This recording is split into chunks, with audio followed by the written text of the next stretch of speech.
परम स्नेही साहित्यान्वेषी सुधीजनों, सिंहभूम जिला हिंदी साहित्य सम्मेलन के ऑफिशियल यूट्यूब चैनल तुलसी भवन जमशेदपुर से जुड़ने पर मैं ब्रजेंद्र नाथ आपका हार्दिक अभिनंदन करता हूं। यूट्यूब के इस चैनल द्वारा तुलसी भवन के मासिक कथा गोष्ठी कार्यक्रम कथा मंजरी में रचनाकारों द्वारा सुनाई गई कहानियों का ऑडियो वर्जन प्रस्तुत करने का विचार संस्थान के युवा ऊर्जावान मानद महासचिव आदरणीय प्रसेनजीत तिवारी जी के कल्पना पटल पर आया था, जिसे यहाँ मूर्त रूप दिया गया है। कथाओं के पाठ के क्रम का यह चौथा और अंतिम भाग है। इस भाग में भी दो कथाकारों की लंबी कहानियों का ऑडियो आप सुनेंगे। आइए तस्वीरों की गैलरी से गुजरते हुए कहानीकारों द्वारा प्रस्तुत कहानियों के पाठ का आनंद लेते हैं।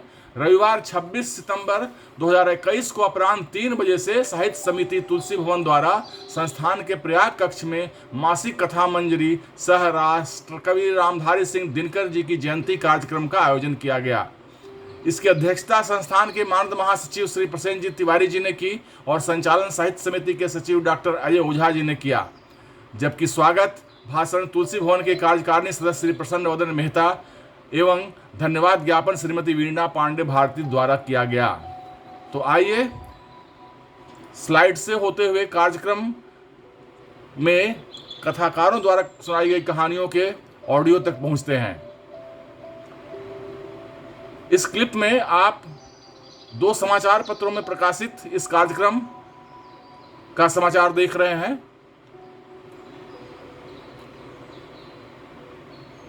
इस तस्वीर में आप बाएं से बैठे हुए देख रहे हैं आदरणीय मानद महासचिव प्रसेनजीत तिवारी जी, कार्यकारिणी के सदस्य प्रसन्न वदन मेहता जी और संचालन कर रहे थे डॉक्टर अजय ओझा जी। अजय ओझा जी ने संचालन किया। इनके वीडियो का क्लिप आप भाग 1 में देख चुके होंगे। गाजीपुरी जी ने दिनकर जी के साहित्यिक उपलब्धियों पर लिखी गई वक्तव्य का विवरण प्रस्तुत किया।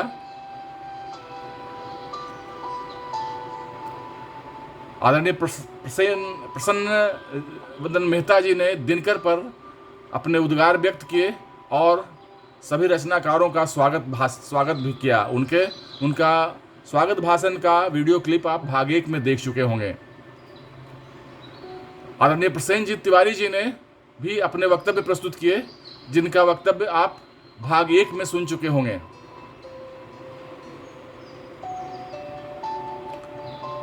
कहानियों के क्रम के भाग 4 और अंतिम भाग में जिन 2 कहानीकारों की कहानियां ली गई हैं, उनमें है शीतल प्रसाद दुबे राह निहारा साइयां और उमा पांडे जी नर्तकी का देश प्रेम।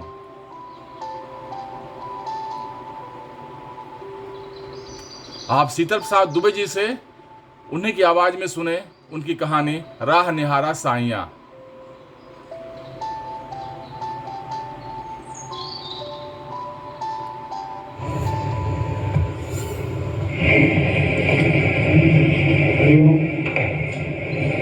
प्रोफेसर से इंटरव्यू का मैं आंशिक रूप से सत्य है। राग निहारा साइया घटनाएं चित्त में अपना पीठ छोड़ जाती हैं, जो समय पाकर अपना प्राकट्य दिखा जाती है। मैंने पाया मैं एक घने जंगल में हूँ, अकेले अकेले ही चला जा रहा हूँ। ऐसा भी नहीं कि मैं बिल्कुल अकेला हूँ। मेरे कई मित्र भी हैं जो कई 150 से 200 गज पीछे छूट गए हैं। यह दूरी मेरे दिमागी फितरत के चलते हो गई है। इस बार ही नहीं, प्रत्येक बार मेरी ऐसे ही हो जाती है। जब मैं ट्रेकिंग पर जाता हूँ, अपनी मंडली से आगे चला जाता हूँ और कहता हूँ मैं अपनी गति पेश कम नहीं कर सकता, अन्यथा मैं थक जाता हूँ। मेरे इस व्यवहार से टीम के अन्य सदस्य कुछ गुनगुनाते भी हैं, परंतु मैं अपने इस व्यवहार पर लाचार हूँ। मैं इस आचरण के चलते प्रत्येक बार कुछ न कुछ फेरे में जरूर पड़ता हूँ। मेरा मार्ग भटक जाना, कहीं एक तरफा गलत निर्णय ले लेना या किसी डरावनी स्थिति का उपस्थित हो जाना आदि। घनघोर जंगल है, ऊंचे ऊंचे पेड़ जो ऊपर में आपस में मिल गए हैं, नीचे अविच्छिन्न छाया वर्तमान है, जमीन नीली है, ऐसा लगता है वर्षा यहाँ प्रत्येक दिन का मेहमान है। बड़े वृक्षों के पत्तल में झाड़ियाँ हैं, कहीं सघन कहीं विरल। पक्षियों का नाद प्रायः भय प्रकंपित कर देता है, लगता है किसी भयंकर घटना की सूचना दे रहे हैं। इन्हीं के बीच एक पगडंडी है जो हमारे लक्ष्य को इंगित करती है। सूखे पत्ते गिर गिर कर उन्हें भी थके हैं, कभी कभी उसके न होने का संदेश भी प्रेषित कर देते हैं। यदि मार्ग पर चला जा रहा हूँ, अपनी दाहिने तरफ देखता हूँ, वृक्षों के बीच में एक तालाब जैसा दिखाई दे रहा है जो करीब 100-120 गज पर है। जाते हुए मार्ग पर फिर मैं तालाब की तरफ देखता हूँ, फिर मेरे दिल पर अचानक एक प्रचंड धक्का लगता है, मेरे होश उड़ जाते हैं। मैं केवल रुकता ही नहीं बल्कि आवेश में 2-3 कदम पीछे हट जाता हूँ। मेरी नजर एक भैंसे पर पड़ती है, काला किंचित मिट्टी में सना, बहुत हृष्ट। वह मौन खड़ा है। मैं पीछे भाग सकता हूँ लेकिन मारे डर के भागा भी नहीं जाता। मस्तिष्क में स्थिति का विश्लेषण करना शुरू करता हूँ। उसकी स्थिति विशेष परिवर्तन नहीं हो रहा है। वह रह रहकर एक आवाज निकाल रहा है जिससे लगता है वह किसी तकलीफ में है। वह जहाँ खड़ा था वह दूरी मुझसे करीब 25 गज थी। वहाँ की जमीन अचानक थोड़ी नीची थी। छोटे पाथों के बीच थोड़ा आगे बढ़ा, सोचा यदि वह आक्रमण भी करेगा तो मेरे हाथ में एक डंडा है और बचाने के लिए एक पेड़ भी है। थोड़ी दूर आगे जाने पर स्थिति साफ हो गई। उसकी सींग एक बड़ी झाड़ी की लंतर में फंस गई और फलस्वरूप वह आगे नहीं बढ़ रहा था। वास्तव में लंतर एक झाड़ी से दूसरी झाड़ी में चली गई थी। वह दोनों के बीच पार कर रहा था। वह चाहता तो उस लंतर को तोड़ सकता था क्योंकि उसके पास पार सकती थी, परंतु वह चुपचाप खड़ा था। हाय भगवान, उसके पास इतनी थोड़ी बुद्धि भी नहीं जोर लगाए। भगवान ने शायद पशु योनि इसीलिए बनाया कि बुद्धि का विकास न हो, केवल भोगे। उसे कुछ आभास हुआ, जरा गर्दन घुमाई और मेरी तरफ देखा। अंगारी जैसी उसकी आंख दिखी जिसमें कातरता थी। दूसरा अवसर होगा वो बड़ी डरावनी थी। मैं सोचने लगा क्या मैं इसकी सहायता कर सकता हूँ। मेरे हाथों से तो लड़का उठने होती रही। अचानक ख्याल आया मेरे रक्षक में एक चाकू है, उसमें एक लड़का काटी जा सकती है। उससे चाकू निकाला। अपने को अधिकतम सुरक्षित बनाते हुए मैंने लड़का काटनी शुरू की। देखा 8-10 पतली लतरें थी जो जल्दी जल्दी कट गई। एक मोटी लतर थी। मैंने उसका चाकू रगड़ना शुरू किया। वह भी थोड़ी थोड़ी कटने लगी। थोड़ा डर भी लगा था कहीं छुटकारा पाते ही भैंसा आक्रमण न कर दे, लेकिन उसके आक्रमण में कई व्यवधान थे। जमीन की ऊंचाई, झाड़ी की फांस, मेरी लाठी और मेरा पलायन। लेकिन जो मेरे पास संबल था, ये जानवर तो विशेषता नहीं होते हैं, जब उन पर आक्रमण होता है तभी ये अपने बचाव में आक्रमण करते हैं। चाकू धीरे धीरे चल रही थी। इस तरह के विचार भी चल रहे थे। कभी कभी इधर उधर देख लिया करता था, वृक्ष, तालाब, झाड़ियाँ, ऊंची नीची जमीन और अचानक एक घनी झाड़ी की तरफ नजर गई। वहाँ अंधेरा कुछ ज्यादा ही था। कुछ गौर करने पर एक चमकीली चीज नजर आई। चाकू अपने आप चल रही थी। आंख उस झाड़ी के अंदर धंसती जा रही थी। फिर दूसरी चमकीली चीज भी दिखी। दोनों पास पास। समझते देर नहीं लगी। यह शिकारी अपनी खुराक देख रहा था। तर्क से यह लगा मुझे पहुंचने में उसके आक्रमण में विलंब हो गया है। स्थिति अत्यंत भयावह हो गई। अब भैंसे का डर हटकर उस झाड़ी में पहुंच गया। तब तक एक आवाज ने मेरा ध्यान खींचा। झाड़ी में अंदर कट गई। वह किसी की आवाज थी। अब मेरे सामने 2 संकट थे।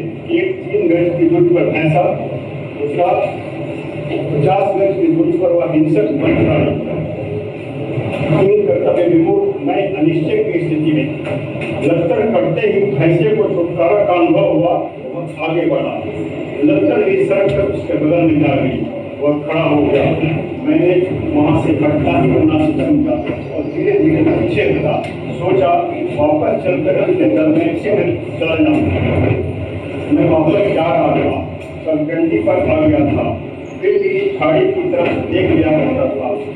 करीब करीब खाड़ी की तरफ लगातार ही देख रहा था, जब तक खाड़ी बोझल नहीं हो गई। उस निश्चितता का बोध हुआ और मैं पहाड़ी की दूसरी तरफ था और थोड़ा ढलान था। मैं अब सीधे भय मुक्त होकर साथियों से मिलने जा रहा था। अचानक मेरे पीठ पर एक प्रहार हुआ, मैं गिर गया। कुछ समझ में आए तब तक एक दूसरी आवाज सुनाई पड़ी। मेरी चोट ज्यादा नहीं थी, मैं धीरे धीरे ही देखा भैंसे ने चोट मारी और उसके प्रहार से आहत एक चीता जमीन पर गिरा और उठकर फिर भागा।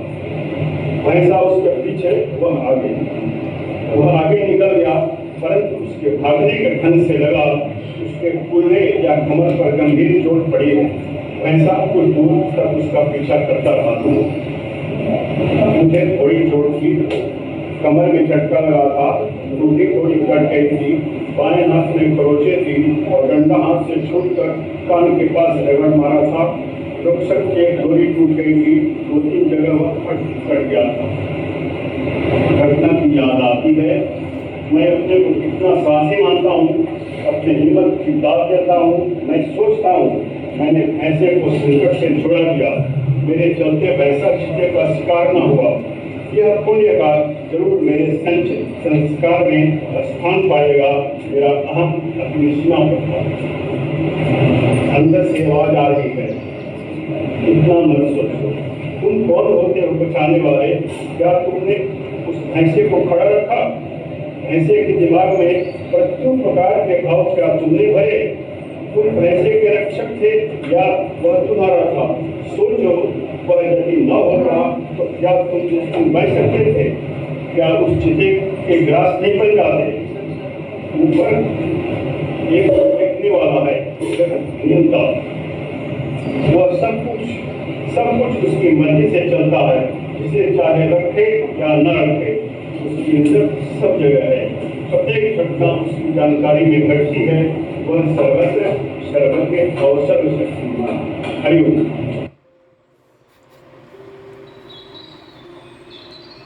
आदरणीय उमा पांडे जी से उनकी कहानी, उनकी ज़बान सुने, नर्तकी का देश प्रेम।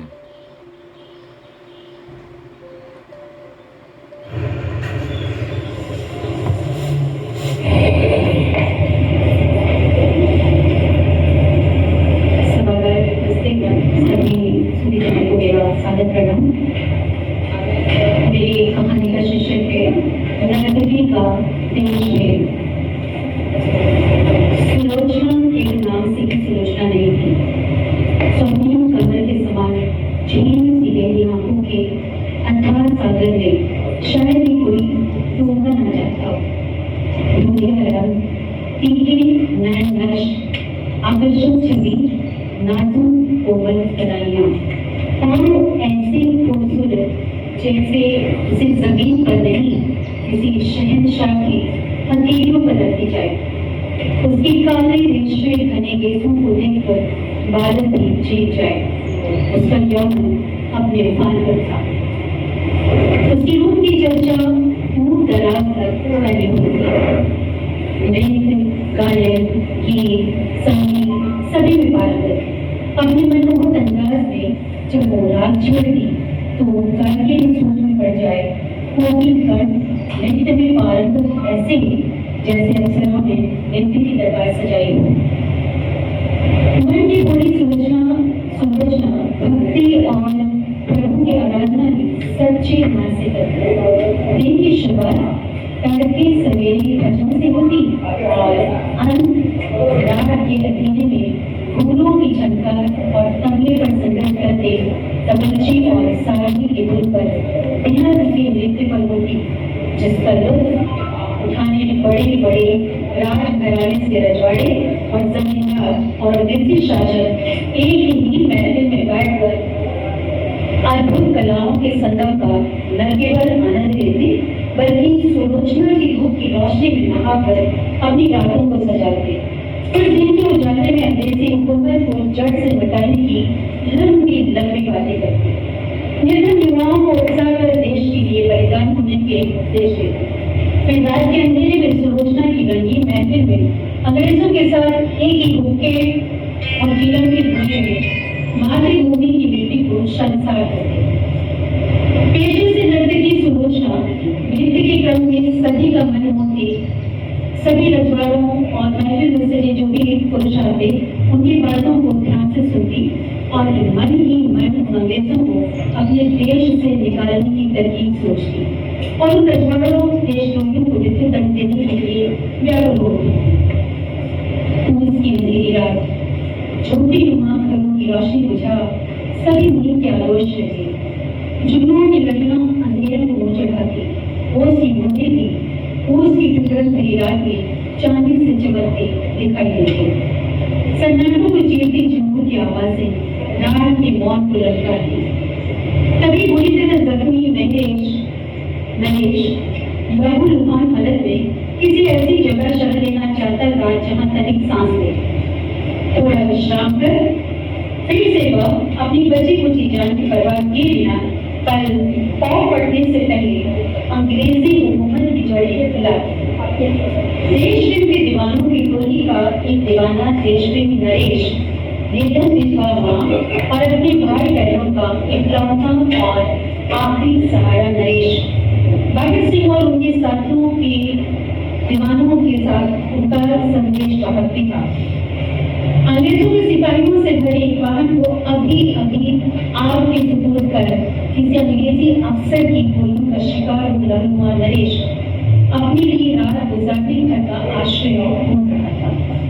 अंग्रेजी सरकार से ज्यादा डर नरेश को अपने देश के देशद्रोहियों से था, क्योंकि कुछ ऐसे दस्तावेज और हथियारों का जखीरा नरेश के पास था जो अपने दूसरे साथियों तक उसे पहुंचाना था।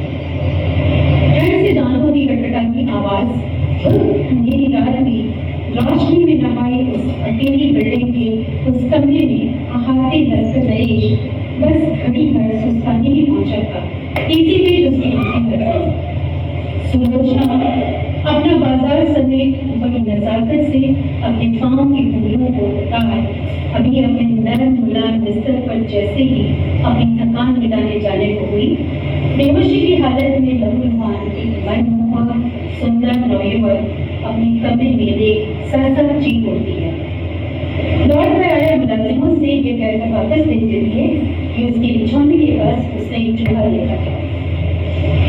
सुलोचना कुशल विद्यार्थी तो हुई बुद्धिमान भी उसे समझते देर न लगी कि कोई मातृभूमि का लाल अपनी माँ की गोद को प्रतीक्षा में रख लाखों सपूतों और माओं के आंगन की हरियालियों को बनाए रखने के लिए अपनी जान जोखिम में डाल आज इस हालत में यहाँ पहुंचा है।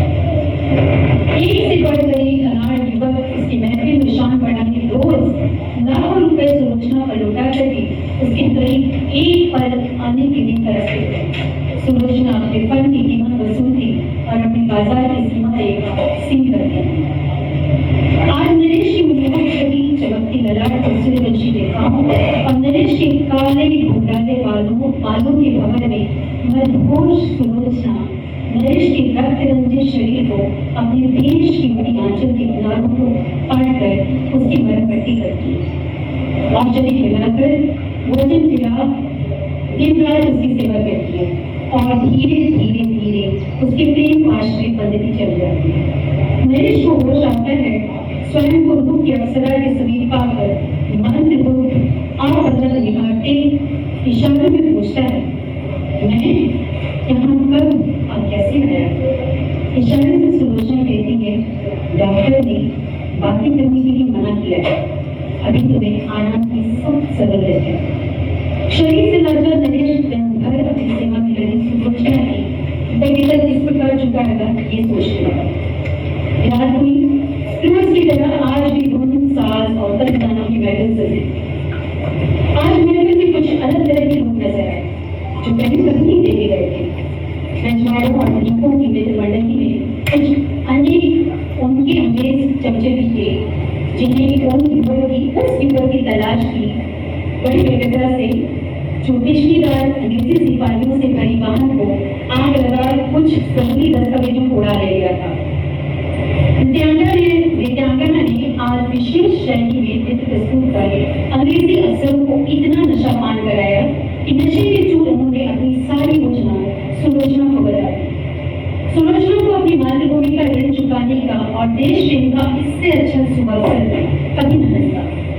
नरेश के हथियारों से उसने अंग्रेजी अफसरों को मौत के घाट उतार दिया।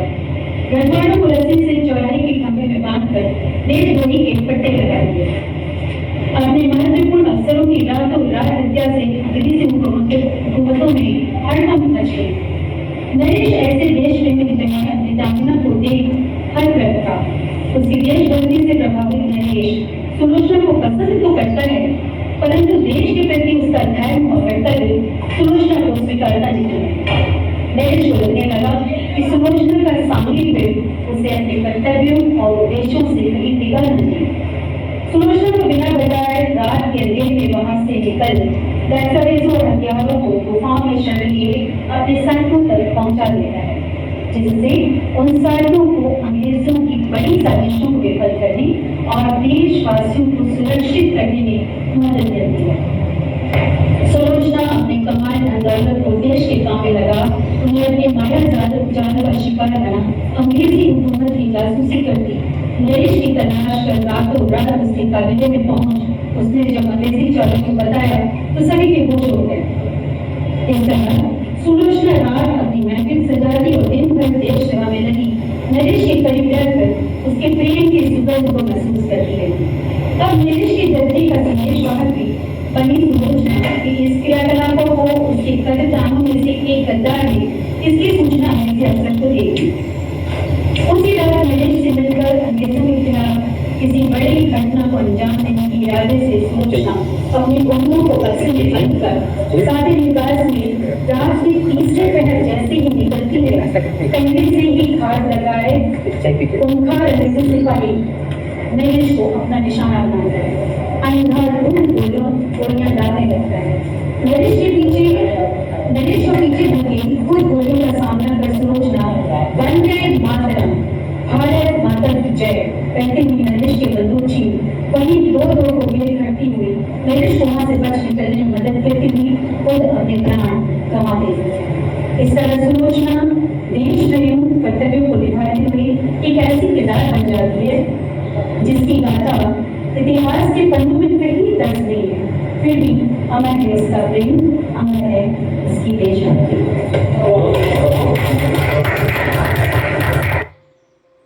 तो मित्रों, ये दोनों कहानियाँ आपको अवश्य पसंद आई होगी। तुलसी भवन के कार्यक्रम को YouTube के ऑडियो वीडियो के द्वारा प्रस्तुत किए जाने का यह जो कार्यक्रम चल रहा है वह कैसा लगा आपको, इसके बारे में कमेंट बॉक्स में अवश्य लिखें। आपने अगर चैनल को सब्सक्राइब नहीं किया है तो सब्सक्राइब कर लें और इसे शेयर करें, लाइक करें और बेल आइकन अवश्य दबा दें ताकि जब भी कोई नया वीडियो अपलोड हो उसकी सूचना आपको मिल जाए। मिलते हैं एक कार्यक्रम के एक और वीडियो के साथ इसी चैनल पर। धन्यवाद, बहुत बहुत धन्यवाद।